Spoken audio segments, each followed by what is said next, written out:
두 번째는 우리 그 신년 달력을 주문했습니다. 탁상 달력인데 뭐 이렇게 큰 달력 탁상도 아니고 조그맣게 나와가지고 선물하기 참 좋을 것 같아요. 그래서 다음 주에 그 뭐든지 좀 선점하는 게 중요하거든요. 업체 일하시는 분들은 업체에서 받는 달력이라든지 때로는 은행에서 받는 달력보다 좀 더 빨리 한 주 일찍 빨리 우리 교회 달력으로 이렇게 하면 좋겠다 이런 생각 하게 됩니다. 그리고 크리스마스 때 크리스마스는 아무래도 이제 제가 또 크리스마스 때 일을 하고 그래서 근데 이제 일하는 날에는 제가 5시에 마치거든요. 그래서 이분 날에는 6시 반까지 마치고 해서 크리스마스 때 저녁 파티를 좀 했으면 좋겠다. 그래서 우리가 저번부터 우리 계속했던 게 작은 선물을 좀 나누잖아요. 그래서 올해도 작은 선물을 나누기 위해서 저는 미리 구입을 지금 했습니다. 외국에서 오고 있어요. 외국에서. 그래서 너무 비싼 것도 아니고 너무 싼 것도 아니고 적절한 선에서 이렇게 이런 거 하면 재밌겠다 이런 선물들 뭐 자기한테 꼭 그 사람한테 필요 없어도 이렇게 물물교환으로 해도 되고 하니까 큰 그거 없으면 미리 좀 준비해서 해주셨으면 좋겠습니다. 그러면 우리 말씀 보는 시간 하도록 하겠습니다. 제가 목감기가 있어서 좀 소리가 좀 안 좋아도 이해해 주시고 우리 하나님의 말씀 사도행전 5장 12절에서부터 16절 말씀까지입니다. 사도행전 5장 12절에서부터 16절 말씀까지 우리 짧으니까 다 같이 합독해서 읽겠습니다. 우리 함께 읽겠습니다. 사도들의 손을 통하여 민간의 표적과 기사가 많이 일어나매 믿는 사람이 다 마음을 같이하여 솔로몬 행각에 모이고 그 나머지는 감히 그들과 상관한 사람이 없으나 백성이 칭송하더라. 믿고 주께로 나오던 자가 더 많으니 남녀의 큰 무리더라. 심지어 병든 사람을 메고 거리에 나가 침대와 요 위에 누이고 베드로가 지나갈 때 혹 그의 그림자라도 누구에게 덮일까 말하고 예루살렘 부근에 수많은 사람들도 모여 병든 사람과 더러운 귀신에게 괴로움 받는 사람들을 데리고 와서 다 나음을 얻으리라. 아멘. 오늘의 말씀은 하나님께서 원하시는 교회 공동체 라는 주제를 가지고 함께 은혜 받기를 소망합니다. 우리는 지금 사도행전 5장을 통해서 하나님께서 우리에게 말씀하시는 메시지가 있는데 그 중심에는 교회는 어떠한 곳인가 라는 것입니다. 첫 번째 메시지는 교회는 하나님을 경외하고 두려워하는 곳이다. 두 번째 메시지는 그렇다면 그런 공동체는 어떤 곳인가 라고 하는 물음입니다. 하나님께서 이 교회를 통해서 새로운 공동체를 선택하셨고 이 공동체를 통해 하나님의 나라에 대한 새 소망을 우리에게 다 품게 하셨습니다. 그래서 예수님께서는 이 땅에서의 대부분의 선포는 공간복음에 보면 하나님의 나라에 대한 선포입니다. 그분의 나라는 우리가 5장을 통해서 보듯이 죄를 미워하고 또 분열하지 않고 아픈 자들이 치유받는 곳입니다. 때로는 가난하고 세상적으로 볼 때 평범하게 보이는 사람들이 모여있지만 바로 그것이 성령과 진리로 예배하는 자들을 통해서 정말 이곳이 하나님께서 함께 거하는 곳이구나. 이곳이 작은 천국을 우리가 경험하는 곳이구나 라고 하는 것을 깊이 느끼면서 우리 가운데 두려움과 경외함을 가지고 임하게 되는 것입니다. 그 두려움이 온 교회와 주변 공동체들에게 퍼져나가는 것이죠. 교회의 능력과 권능을 경험하고 하나님의 거룩함 앞에 두려워하는 주의 성도들이 항상 가지고 있는 생각들은 내가 하나님 앞에 서 있구나. 교회에서만이 아니라 내가 가정과 직장에서도, 내가 집에서 혼자 있을 때도 내가 하나님 앞에 서 있구나라는 생각을 가지고 하루를 살아가고 직장을 생활하고 가정에서 살아갈 때 비로소 주의 권능의 삶이 나타나는 것입니다.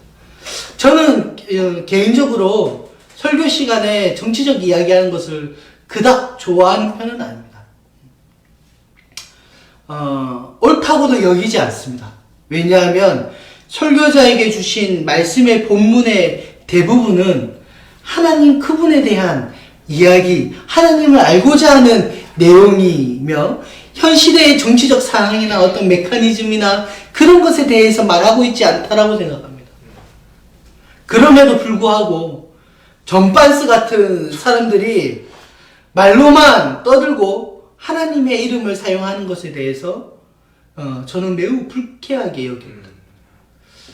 교회는 저렇게 말로 떠들고 혼자서 세 번째 하늘을 간다느니, 하나님을 만나서 애언을 한다느니, 하나님의 거룩한 두려움, 그렇게 해서 하나님의 거룩한 두려움이 임하는 것이 아닙니다. 그가 목사라면 정말 하나님이 어떤 분인지 알고 하나님 앞에서 바르게 서야 되는 한 사람의 성도라면 말씀 앞에 바로 선 자리로 나아가야 되고, 연약한 도움이 필요한 그런 성도들 곁에 있어야 하는 것입니다. 오늘 12절에 보면 우리 함께 읽겠습니다. 우리 12절 말씀 한번 보겠습니다. 시작. 사도들의 손을 통하여 민간의 표적과 기사가 많이 일어나매 믿는 사람이 마음을 같이하여 솔로몬 행각에 모이고. 아멘. 아멘. 사도들의 손을 통해서 사람들 안에 표적과 기사가 많이 일어났습니다. 마치 온 성도가 사도행전 4장 30절에 보면 간절히 기도했던 내용을 우리가 다 배웠는데, 기억나신지 모르겠지만 그들이 어떻게 기도했냐면 손을 내밀어 병을 낫게 하시었고 표적과 기사가 일어나게 하여 주옵소서 라고 온 성도가 함께 기도했던 기도의 응답으로 하나님은 사도들에게 표적과 기사를 행할 수 있는 권능을 주십니다. 물론 사도뿐만 아니라 사도행전 6장이 넘어서면 교회 리더들에게도 표적과 기사가 일어날 수 있음을 우리는 볼 수 있죠. 그래서 어떤 목회자들, 옛날 목회자들은 이 본문을 근거로 들어서 목회자한테 안수를 받아야 된다. 그래야 병이 낫는다. 뭐 이렇게 말씀하시는 분들도 있었습니다. 그러나 우리가 사도뿐만 아니라 성도들도 이런 표적과 기사를 이뤄낸 걸 보면 이 표적과 기사를 누가 행하고 있습니까? 표면적으로는 사도들이 행하는 것처럼 보이지만 바로 하나님께서 성령을 통해서 사도들과 교회 안에 놀라운 표적들을 일으키셔서 살아계시는 것을 나타내는 것이죠. 교회 안에서도 살아계셔서 교회를 기도할 때 땅을 흔들어서 교회를 흔들어서 나타내심에 그치지 않고 이제 교회 밖으로 그 기사와 표적으로 계속 일하심을 통해서 우리에게 보여주고 있다는 사실입니다. 사도들과 성도들이 교회 안팎에서 거짓없이 신실하게 손을 내밀어서 이웃들과 함께 살다가 오늘 아까 12절에 봤듯이 자연스레 솔로몬 행각에 이렇게 예배드리러 이렇게 모이는 것입니다. 그러자 13절에 이렇게 이야기하죠. 나머지는 감히 그들과 상종하는 사람이 없으나 백성이 칭송하더라. 성도에 구별된 삶 앞에 단지 술 담배 안 하고 뭐 그 사람이 공예회에 빠졌니 안 빠졌니, 새벽 기도는 나오니 안 나오니로 거룩의 문제를 평가하는 것이 아니라 하나님의 나라의 정의와 공의를 실천하고 그 성도 한 사람 마음 가운데 긍휼과 인애의 마음으로 이웃을 돌보, 그 사랑의 기초가 아니면 그 어떤 것도 먼저 될 수 없음을 통해서 살아가는 삶을 통해 오늘 본문에 감히 감히 그들과 함께하지 못하는 것입니다. 왜 그렇습니까? 상상을 해보는 거죠. 왜 그럴까? 왜 감히 그 사람과 함께하지 못할까? 아마 저는 이렇게 생각돼요. 그 사람과 함께 저 교회로 가면 내가 좀 달라져야 될 것 같다. 이런 생각. 나는 아직 세상의 즐거움이 더 크게 느껴지고 더 즐기고 싶기로 한데 아직 그곳에 가면 내가 그것들을 다 끊어야 되지 않을까. 이런 생각들. 아마 교회를 모르고 하나님을 모르는 사람들은 마치 이런 것들이 자신의 노력과 힘으로 되는 것으로 여기기 때문에 난 저렇게 깨끗하게 못 살아. 난 저렇게 착하게 못 살아.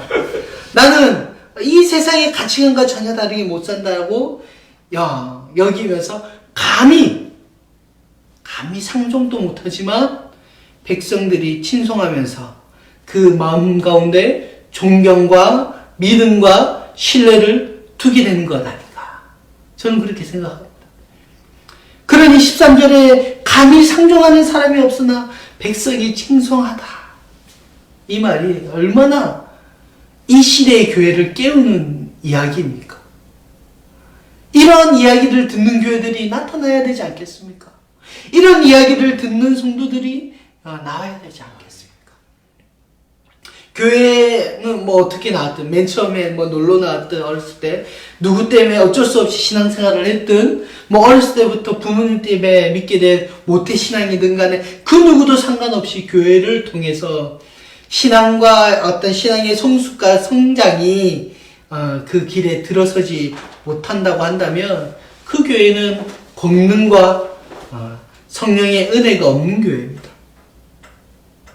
최근에 KBS 1라디오 김용민 라디오에 도울 김용 선생님이 나오셨는데 공중파잖아요. 그래 라디오 공중파에서 자신이 늦게 예수를 믿게 되었다라는 말을 듣게 되었습니다. 그는 동양 철학과 그리스 철학 그 공부했고 이 시대의 지성인 중에 한 명이라고 꼽을 수 있는 사람인데 그가 너무나 확신에 찬 대답으로 이야기합니다. 우리가 예수를 만나자. 우리가 예수를 만나자. 그리고 뭐 김어준의 뉴스공장 말고 다스베이다 거기에도 나와서 이야기합니다. 물론 쭉 듣다 보면 이분이 베이스가 민중신학에 시작했고 또 자유주의 신학의 근거로 이 기사와 표현들을 하지만 그럼에도 불구하고 그 공중파에 나와서 많은 사람이 듣는 곳에 나와서 당당하게 예수의 복음을 전하는 걸 보면서 놀랄 마음이 있었습니다. 그런 지성인들이 왜냐면 지성인들은 자신이 믿고 있는 경험치를 깨기가 어렵습니다. 뭐 이어령 선생님도 그렇고 말이죠. 교회를 통해 시간이 지나면서 둘 중에 하나는 반드시 선택해야 됩니다. 도저히 하나님이 누군지를 모르겠고 이렇게 거룩하게 살지 못하겠다면 상종하지 못하고 뛰쳐나가든지 아니면 어떠한 핍박과 어려움이 온다 할지라도 14절처럼 믿고 주께로 나오는 자가 더 많으니 남녀의 큰 무리더라. 이 일의 부르심에 저와 여러분이 있는 줄 압니다. 바로 다음 장에 나오는 스데반과 같은 믿음으로 우리가 성장해야 되지 않겠습니까? 교회는 그냥 있는 곳이 아닙니다. 교회는 예배만 드리고 나오는 곳이 아닙니다. 교회는 신앙의 성장으로 걸어가는 길입니다. 그 길 위에 우리가 서 있는데 우리가 그 길을 시작하지 않는가, 그 길에 관심이 없다면 교회의 능력과 권능은 그 교회에 임하지 않는 것입니다. 다 어디로 성장해야 됩니까? 우리에게 본문은 우리를 어디로 이끌고 가고 있습니까? 스데반과 빌립과 같은 신앙으로 우리를 이끌어가고 있다는 것입니다. 그런데 많은 믿음의 사람들이 차갑거나 뜨겁거나가 아닌 교회 일이라면 어느 정도 이렇게 거리를 두고 방광자가 되어서 그 어떤 손내밈도 없는 자들이 있습니다. 지금 사도행전 3장에서 5장까지 적으로 나오는 도구가 하나가 있는데 그것이 바로 손입니다. 손. 3장에서 베드로와 요한이 안진뱅이를 이렇게 할 때 손을 내밀어서 이렇게 하죠. 5장에서는 사도들의 손을 통해서 4장에서는 온 교회가 아까 이야기했듯이 손을 내밀어서 병고침의 기사를 일으켜달라고 기도합니다. 오늘 또 본문에서도 사도들이 손을 통해서 그런 것들이 이루어지는 것을 보게 됩니다. 손 내밈은 내가 그 사람과 함께 하겠다라고 하는 선포의 제스처, 결단의 제스처입니다. 계속해서 손 내밈의 내용들은 아프고 연약하고 힘든 사람들 속에 내가 함께 서 있겠다라고 하는 선포입니다. 예배만 드리고 나가면 신앙이 성장하는 것처럼 착각하면서 어떤 세속적인 현실에 안주하는 사람들을 보게 됩니다. 교회는 각 지체가 이렇게 만나서 헌신하는 곳이죠. 자신의 분량대로 사랑 안에서 서로 부리끼고 울다가 때는 웃다가 또 웃다가 또 울다가 막 하면서 나아가야 합니다.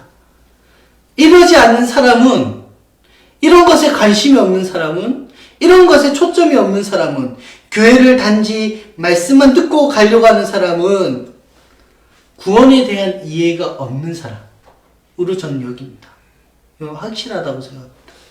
교회의 목적도 예배의 기초도 우리를 부르신 이유로 모르면서 오직 자신의 편의에 좋음에 맞춰서 자녀의 핑계로 예배의 건물과 시스템으로 평가하게 된 것이죠. 그러니 삶의 능력이 어디에 나오겠으며 언제 그 삶의 능력들을 맛보겠습니까? 오늘 우리의 말씀의 표적과 기사의 예를 무엇으로 들고 있냐면 15절 16절 말씀 우리 한번 읽어볼까요? 15절에서 16절 말씀 함께 읽겠습니다. 시작. 심지어 병든 사람을 메고 거리에 나가 침대와 요위에 누이고 베드로가 지날 때에 혹 그의 그림자라도 누구에게 덮일까 바라고 예루살렘의 부근에 수많은 사람들이 모여 병든 사람과 더러운 귀신과 거룩을 받은 사람들을 데리고 와서 다 나음을 얻으리라. 아멘. 오늘 본문에서는 표적과 기사를 병고치는 능력으로 나타내고 있습니다. 사람들이 얼마나 간절했든지 베드로가 이렇게 지나갈 때 그의 그림자라도 덮이면 나음을 얻을까봐 막 모여들고 있는 거죠. 재밌는 상상도 해봅니다. 12시에 베드로가 지나가면 그림자도 이렇게 조그마할 텐데 더 가까이 붙으려고 막 이렇게 하지 않았을까. 막 그런 생각도 들기도 하고요. 하여튼 사도들의 능력과 권능이 그 가운데 임했든지 사람들에게 그런 간절함이 있었습니다. 이러한 비슷한 사건들이 또 있는데 19장에 사도행전 19장에 가면 에베소 교회에서도 바울도 똑같은 경험을 하게 됩니다. 하나님이 바울의 손에 놀라운 능력을 행하시니 심지어 사람들이 바울의 손에 몸이나 손이나 손수건이나 앞치마를 가져다가 병든 사람에게 얹으면 그 병이 떠나가고 악기도 나가더라. 이렇게 기록되어 있습니다. 공간복음에 보면 실로암 사건 여러분 다 아실 겁니다. 실로암 공간복음이라고 하면 마태, 마가, 누가 요 세 가지를 같은 관점으로 본다라고 해서 공간복음이라고 하죠. 공간복음을 보면 실로암의 못이 물이 처음 이렇게 동할 때라고 기록되어 있는데 처음 이렇게 물이 움직일 때 처음 딱 들어간 사람은 나음을 얻는 일들이 있었습니다. 그런 실로암 아닌가? 아니에요? 어디죠? 죄송해요. 베네스다 연못이죠. 미안합니다. 베네스다 연못에 가면 그런 현상이 있어서 각자 아픈 사람들이 간절함을 가지고 나와 그 주변에 모여 있습니다. 그 순간 환경과 시간의 조건이 필요 없으신 주님께서 한 병자를 낫게 하는 일들을 우리는 보게 되는 것이죠. 크게 아파본 사람은 그 사람의 마음을 조금 알 것 같습니다. 얼마나 간절한지. 저 못에 들어가면 나을 거라는 이야기를 듣고 수많은 사람들이 그 베데스다 연못에 모여있는 거. 그 간절함으로 어떻게 하면 베드로의 그림자라도 좀 덮여볼까봐 모여있는 사람들. 그 간절함. 특히 이 병이 도저히 나을 수 없다고 여기면 어떠한 방법으로도 찾게 됩니다. 그것이 간절함이라고 표현되죠. 우리는 5장 앞에서도 이제 막 예루살렘 교회에서 교회가 시작되면서 죄악을 참아보지 못하고 거짓말과 거짓으로 사람을 속이는 바로 성령을 속이는 것임을 선포하기 위해서 하나님의 심판과 권능이 교회 안에 드러났습니다. 그리고 나서 바로 다음 몸의 질병과 정신적인 고통으로 힘들어하는 수많은 사람들이 주 예수의 이름으로 나와 모이고 사도들은 그들에게 손을 얹어서 병을 낫게 하고 있습니다.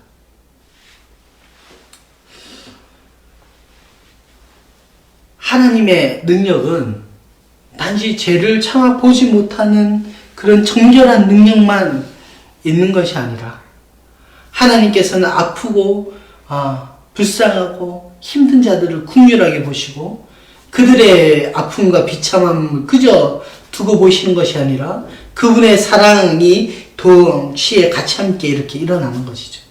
하나님의 능력이 거룩과 성결함으로도 나타나지만 사랑과 긍휼하심으로 인내하심으로도 함께 나타나는 것입니다. 아나니아와 삽비라의 죄가 정결하고 깨끗하게 다루어진 교회 안에 일어난 사건이 바로 치유가 있었다라는 것입니다.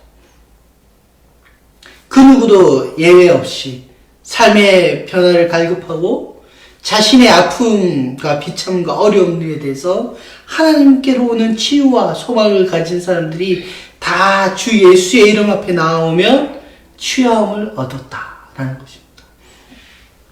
교회 안에 죄가 드러나고 그 죄를 토설해내야 되고 버리고 거룩과 정결함으로 나오게 되면 그 안에 하나님이 일하신다라는 것이죠. 그 뒤에 하나님이 일하신다라는 것입니다. 반드시 신앙의 성숙함으로 나아가기 위해서는 이 길들을 지나야 됩니다. 우리는 정결함, 때로는 뭔가에 대한 부분만을 생각하지만 더 놀라운 성숙의 길은 치유함 속에서 함께 같이 있어야지만 성숙함이 일어난다라는 것이죠. 하나님이 찾는 공동체는 그런 공동체입니다. 거룩함도 일어나지만 인애와 긍휼이 함께 공존하는 교회로 나아가야 된다라는 것입니다. 저는 특별하게 제 안에 이렇게 신유의 은사 이런 것은 없습니다. 저는 병 고침의 은사도 없고 그렇습니다. 저도 제 병조차 못 고쳐서 수술을 받고 다 제거하지 못해서 지금도 약을 먹고 살아가고 있죠. 지금 목감기로. 그러나 그건 저의 영역이 아님을 알기에 제가 할 수 있는 최선의 방법으로 함께 기도하면서 그 아픈 사람들과 함께 그 자리에 있기를 원하는 사람으로 나아가기를 소망하는 것입니다. 마태복음 25장 마지막 때에 대한 비유가 있는데 심판의 기준에 대해서 세 가지 비유가 있습니다. 열처녀의 비유, 달란트의 비유, 그 다음에 양과 염소의 비유가 있고 바로 그 다음에 그 비유의 해석을 주님께서 하시면서 준비되고 충성된 사람의 기준을 어디에 두는지를 알려주고 있습니다. 마태복음 25장 34절에서 40절 제가 주보에 놨다놨는데 조금 길지만 함께 읽어보겠습니다. 마태복음 25장 34절에서 40절 말씀 함께 읽겠습니다. 시작. 그때 예수님이 그 음편에 있는 자들에게 이르되 내 아버지께서 복받은 자들이여 나와 창세로부터 너희를 위하여 예비된 나라를 상속받으라. 내가 줄일 때 너희가 먹을 것을 주었고 목마를 때 마시게 하였고 나그네 되었을 때 영접하였고 헐벗었을 때 옷을 입혔고 병들었을 때 돌보았고 옥에 갇혔을 때 와서 보았느니라. 이에 의인들이 대답하여 이르되 주여 우리가 어느 때 주께서 주신 것을 보고 음식을 대접하였으며 목마른 것을 보고 마시게 하였나이까. 어느 때 나그네 되신 것을 보고 영접하였으며 헐벗은 것을 보고 옷 입혔나이까. 어느 때 병든 거인 것이나 옥에 갇힌 것을 보고 가서 되었나이까 하리니 임금이 대답하여 이르시되 내가 진실로 너희에게 이르노니 너희가 여기에 내 형제 중에 지극히 작은 자 하나에게 한 것이 곧 내게 한 것이라 하시고. 아멘. 열처녀의 비유와 달란트의 비유와 양과 염소의 비유는 이 관점으로 해석을 해야 된답니다. 왜냐하면 바로 그 뒤에 이 해석을 주님께서 직접 하시기 때문이죠. 실제로 작은 자, 지극히 작은 자는 여러 가지로 해석될 수 있지만 비유 속에서도 보았듯이 배고프고 목마르고 나그네 되고 헐벗고 병들고 옥에 갇힌 자들에게 손 내미는 행동하는 것. 사도행전 4장처럼 그렇게 기도하지 않으면, 손 내밀어서 그들과 함께 하려고 기도하지 않으면 할 수 없는 일들을 교회가 감당하는 것입니다. 우리가 감당하는 것이죠. 내가. 우리는 여전히 더러운 죄인이기 때문에 못된 이런 습관들이 있어서 자신보다 힘들고 못한 사람들을 보면 함께 하지 않으려고 하는 그런 습관들이 있습니다. 못된 습관들. 그런데 16절에 보면 뭐라고 합니까? 우리 본문의 16절에 보면 우리 함께 읽어볼까요? 16절 말씀 시작. 예루살렘 부근에 수많은 사람들이 모여 병든 사람과 더러운 귀신의 괴로움 받는 사람들을 데리고 와서 다 나음을 얻으리라. 아멘. 이런 사람들을 다 데리고 왔답니다. 읽었듯이.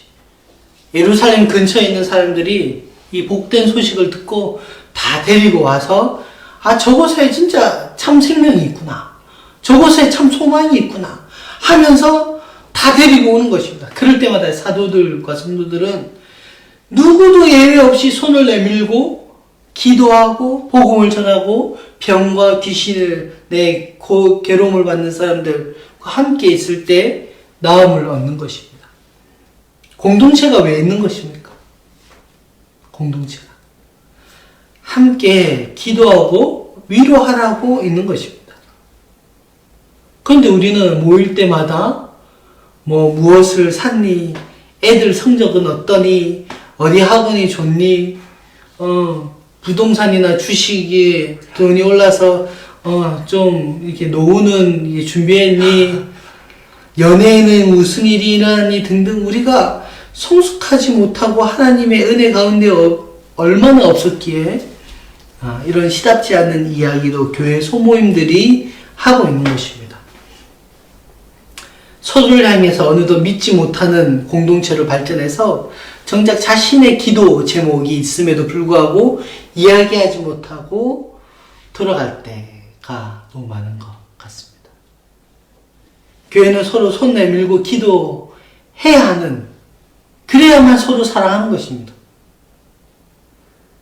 서로가 서로에 대해 연약함을 드러낼 때 비로소 능력이 나타나는 것입니다.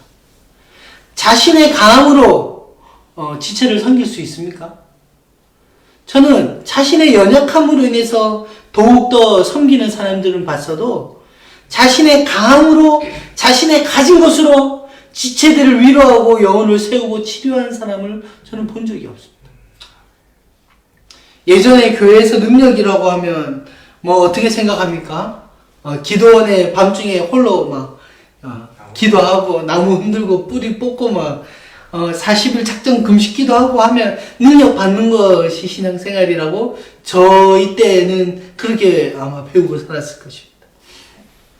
저도 어렸을 때 교회에 따라서 산기도 올라가기도 하고, 또, 우리 아내가 증인이지만, 이제, 본교회, 동기, 친구를 같이 만날 때, 그 친구가 갑자기 대뜸없이 이제 옛날 이야기 하면서, 너 되게 은사주의였다, 막 이런 얘기해요.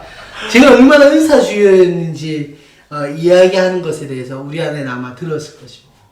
하루에 1시간씩 기도 안 하면, 그 사람은 신앙인으로 취급도 안 하고, 방언은 기본으로 해야 되고, 여러 가지 은사가 있어야 되고, 철야는 기본적으로 해야 되고, 철야는 12시까지 하는 게 아니라 진짜 밤을 새서 기도해야 철야를 취급했던 그럴 때, 그렇게 열심히 하고, 금식도 자주 하고, 해야 신앙의 능력이 있는 줄 알았습니다. 그러나 능력이 무엇입니까? 베드로의 그림자도 아니고, 바울의 손수건도 아닙니다. 교회와 성도들의 능력은 거룩함에서부터 나오는 것입니다. 어떠한 은사나 어떤 이들이 무엇을 받았다고 하는 데서 교회의 거룩함이, 교회의 능력이 나오는 것이 아닙니다. 교회가 살고 사람들이 돌아온 능력은 바로 우리가 하나님을 믿으면서 이 죄악된 세상에서 거슬러서 살아가는 것. 그리고 우리가 이 죄악들을 낱낱이 고백하고 그 죄악들이 거룩한 성령 안에서 불태워진 그 자리에서 나보다 연약한 사람들을 세워나가는 일들이라는 것입니다. 왜 이것이 어렵습니까? 아까도 이야기했듯이 내가 죄인이라고 깨닫지 못하면 이 나보다 연약한 사람들을 같이 합치 못하는 못된 습관들이 여전히 남아있어서 때로는 우월감에 하기도 하고 어쩔 수 없이 의무감에 하기도 합니다. 왜 그렇습니까? 그 안에 사랑함이 없기 때문에 지속적으로 할 수 없는 것입니다. 오늘 이 세상을 살아가면서 우리는 어떻게 살아가고 있습니까? 성도의 삶이 얼마나 거룩하게 살려고 노력했는지 발부둥치고 있습니까? 우리 지금 현재 우리 교회들을 보면 이 일에 최선을 다하고 있습니까? 라는 거죠. 혹시 교회는 나오지만 믿지 않는 사람들처럼 이 땅에 간 것이 최고다, 이 땅에 잘 사는 것이 중요하다 라고 믿으면서 자신의 평안함을 최선을 다하고 주인은 돌아보지 않고 손내밈도 없고 경건과 선함의 능력에 삶은 소홀히 한 채 살아가는 성도들이 너무 많은 것입니다. 교회는 나오지만 사람들에게 역시 말하는 것은 학벌이나 능력과 돈이 최고다 라고 생각하며 살아가는 것이죠. 말은 안 하지만, 교회에서 말은 안 하지만 삶으로 그것들을 나타내는 것입니다. 말씀을 통해서 말씀이 찔리기는 하나 하나님의 이런 두드림 소리를 듣고 있지만 문을 열지 못하고 죄와 타협하면서 살아가고 있기 때문에 눈물은 좀 흘리나 성도들의 삶에 능력들이 드러나지 못하는 삶으로 살아가고 있지는 않습니까? 성령은 절대 아나니와 삽비라와 함께 거하지 못합니다. 아나니와 삽비라가 떠나든지 성령이 떠나든지 둘 중에 하나를 해야 됩니다. 우리는 거룩한 삶이 가져다 주는 능력들은 경험하고 맛보아 살고는 싶은데 여전히 우리는 죄 가운데 있음으로 깨닫지 못하는 것. 우리는 말씀을 수도 없이 듣고 늘 예배에 애써 나오는데 우리의 마음의 죄는 해결되지 않는, 여전히 죄 가운데서 머뭇거리면서 신앙생활을 하기에 끊임없는 후회만 하고 말씀에 대한 능력은 우리의 삶을 통해서 드러나지 않는 그런 연약한 삶을 우리는 반복하고 있지 않습니까? 말씀을 마무리하면서 우리는 왜 손 내미는 신앙으로 나아가지 못합니까? 저도 어려웠고 아마 여러분도 어려울 것 같습니다. 우리는 매번 받기만 하는 자리에 머물러 있어서 그게 당연하다고 여기는 것입니다. 그게 신앙이라고 생각하는 거죠. 기도할 때마다 주님 해결해 주십시오. 달라해 주십시오. 갑자기 누군가 막 돈을 주게 해 주십시오. 막 이런 기도는 하지만 정작 자신이 그 자리에 돈을 주는 자리로는 가지 못하는 얼마나 안타깝습니까? 제가 저는 이제 구매 쪽 담당하는데 회사의 단어로 치환해 보면 이런 사람들을 악성재고다. 악성재고. 악성재고. 오래되고 변색되어서 재구실을 하지 못하는 자재들이 그냥 자리만 차지하고 있는 거. 혹 나는 교회 안에서 그런 악성재고로 혹시 있지 않습니까?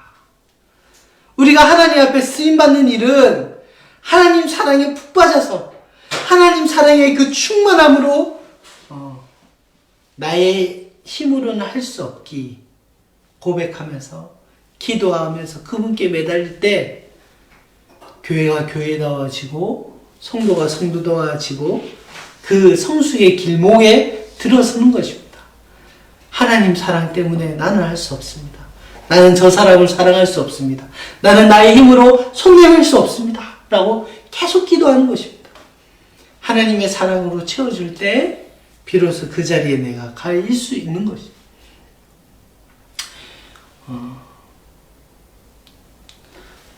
어떤 교회에 어떠한 사람들이 모이든지 교회는 죄인들이 모이는 곳입니다. 그러나 그 모인 사람들의 마음의 중심은 완전히 달라져야 됩니다. 죄인들이 모였지만 그 마음의 중심은 이제 달라져야 됩니다. 세상에 아무나 해서 보일 수 있는 그런 친구의 모임처럼 한두 번 왔다 세 번 네 번 왔다가 아무런 신앙의 그런 변화 없이 차이 없이 사람들이 왔다가 그냥 가는 교회 만들면 안 되지 않겠습니까? 사도행전의 내용처럼 처음에는 아무것도 모르고 사람들 우리나라 말로 이야기하네. 저 해석이 저 구약을 해석하는 해석이 새롭다. 이러면서 어쨌든 그 예루살렘 공동체에 와서 모였지만 복음을 듣고 주님의 메시지를 듣고 그 주님의 인재를 경험하기 시작하면서 교회가 어떤 공동체인지 바르게 알고 죄에 대한 큰 두려움이 마음속에서 생기기 시작하면서 그 공동체가 그 표적과 증거를 가지고 손 내밀기 시작할 때 비로소 표적과 기사가 일어나는 것입니다. 그냥 세상에 사는 방법대로 아무렇게나 말하고 그렇게 생각하면서 사는 것, 교회에 와서 자신의 편안함을 원하는 신앙에 이렇게 머물러 있지 말고 좀 조금은 불편함을 감당해야 되지 않겠습니까? 좀 불편하면 감당할 수 없는 그 사람이 너무나 많습니다. 교회는 불편함을 감당해내는 곳입니다.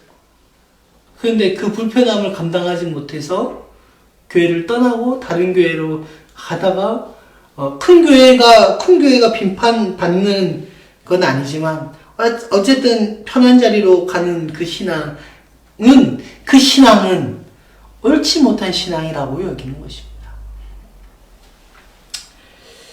성도들 안에 견딜 수 없는 이 거룩한 요소들이 회복되어 지길 소망합니다.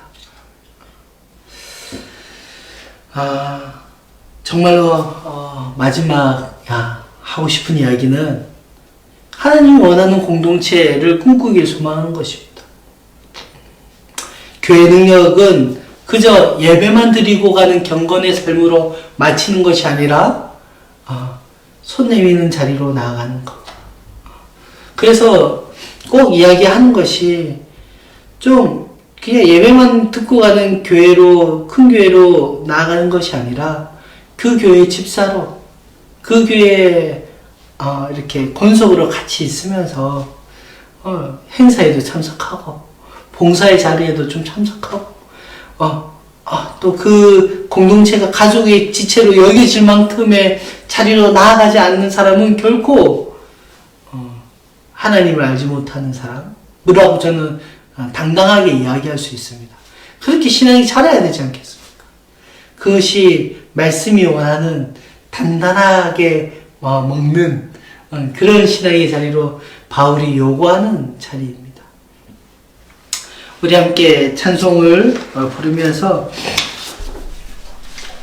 오늘 말씀을 기억하길 소망합니다.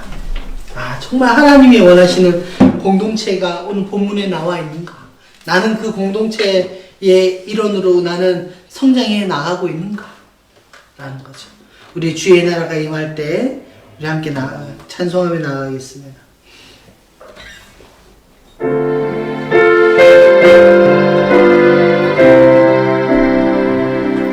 주의 나라가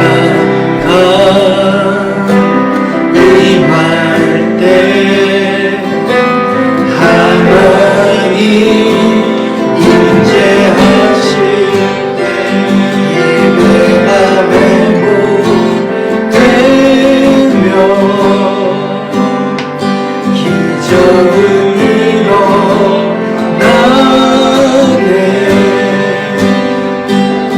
전능하신 주 영원하신 능력의 통치자 자유가 선포되어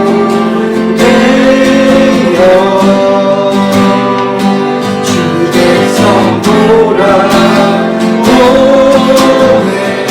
하나님 나라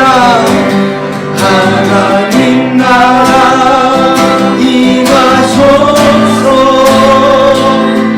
영광과 존귀 능력과 위엄 놀라운 사랑의 기적의 하나님 지금 이곳에 오소서 하나님 나라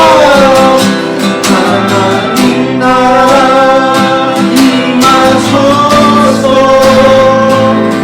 영광과 존귀 능력과 위엄 놀라운 사랑의 기적의 하나님 지금 이곳에 오소서 우리 함께 기도하며 나아갈 때 하나님 정말 하나님이 원하시는 공동체로 하나님의 그 마음이 담긴 공동체로 제가 나아가기를 소망합니다. 단지 말씀으로만 그치는 삶이 아니라 단지 죄 때문에 아파하는 삶으로 나아가는 것이 아니라 이제 한 발자국 더 나아가서 손 내미는 신앙으로 나아가게 도와 주옵소서. 아픈 자들과 연약한 사람들과 그 자리에 내가 함께 할 수 있도록 주여 인도하여 주옵소서. 나의 힘으로 사람을 사랑할 수 없음을 고백하며 하나님의 사랑을 붙들어서 나아가게 도와 주옵소서라고 우리 이 시간 기도하며 나가겠습니다. 하나님 아버지 이 시간에 주님의 은혜를 기억합니다. 하나님의 마음이 무엇인지 알게 도와주옵소서. 여전히 교회를 다니지만 여전히 예배를 그렇게 수많은 말씀을 듣고 있지만 우리는 여전히 내 안의 신앙에 갇혀서 그저 내 삶의 문제들이 해결되기만을 소망하면서 그 이상으로는 벗어나지 않고 우리가 중보하지 않고 우리가 나아가고 있지 않습니까? 손을 내미는 신앙으로 나아가게 도와주옵소서. 같이 함께하는 신앙과 동행하는 신앙으로 나아가게 도와주옵소서. 아파하며 이 나라를 향해서 나아가는 그런 조국을 껴안는 신앙으로 나아가게 도와주옵소서. 이 세상을 껴안는 신앙으로 나아가게 도와주옵소서. 여전히 많은 사람들이 그저 교회에 왔다가 돌아가는 신앙으로 나아가지 않게 하여 주옵소서. 힘들고 연약하고 아픔을 들어줄 수 있는 사람, 그런 마음에 그 하나님의 마음에 그 자리가 있는 사람으로 나아가게 도와주옵소서. 우리가 그런 신앙의 공동체 되기를 소망합니다. 이 작은 교회가 그런 역할을 하기를 소망합니다. 정말 하나님이 보시기에 아름다운 공동체로 나아가기를 소망합니다. 아버지 이끌어 주옵소서. 아버지 하나님의 거룩하심이 드러나게 하시고 때로는 하나님의 은혜와 긍휼함이 함께 있는 자리로 나아가는 그런 은혜가 있게 하여 주옵소서. 주님 우리 함께 기도할 때마다 아픔이 있을 때마다 함께 기도할 때마다 그곳에 주님의 영광과 주님의 은혜가 있기는 그런 놀라운 순간들이 우리가 경험되어지게 하여 주옵소서. 오늘도 주님을 의지합니다. 주님. 아버지 함께 해주시옵소서. 하나님, 우리는 수많은 눈물들과 아픔들 속에 하나님의 거룩함을 쫓아 살아간다고 하지만 여전히 그 안으로 갇혀서 더 벗어나지 못하는 사람들을 우리는 만나게 됩니다.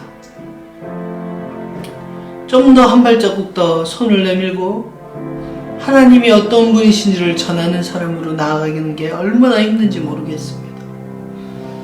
우리는 우리의 귀와 우리의 생각을 다 알지만 우리의 마음까지는 이어지지만 그것이 우리의 손과 발로 이어지지 못할 때가 너무나 많습니다.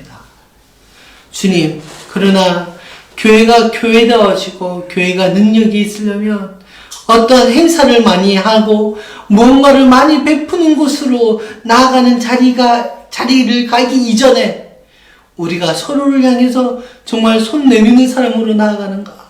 내가 손 내미지 못하는 것 때문에 괴로워하면서 주님, 내가 손 내미는 사람으로 나아가게 하여 주옵소서 라고 간절하게 기도하는가에 달려 있습니다. 주님 이끌어 주시고 우리 작은교회 공동체 모든 우리 성도들이 그런 자리로 성숙되어질 수 있길 소망합니다. 단지 지금은 연약하여서 그 자리로 나아가지 못하지만 항상 그 소망을 품게 하시고 내가 달려갈 자리가 바로 그 자리구나 라고 하는 그 소망, 그 말씀의 메시지를 붙들면서 나아가기를 원하오니 주님 우리에게 주님의 은혜와 능력이 우리가 손 내밈에 통하여서 우리가 손 내밀어질 때마다 주님의 은혜와 위로함이 있게 하여 주옵소서.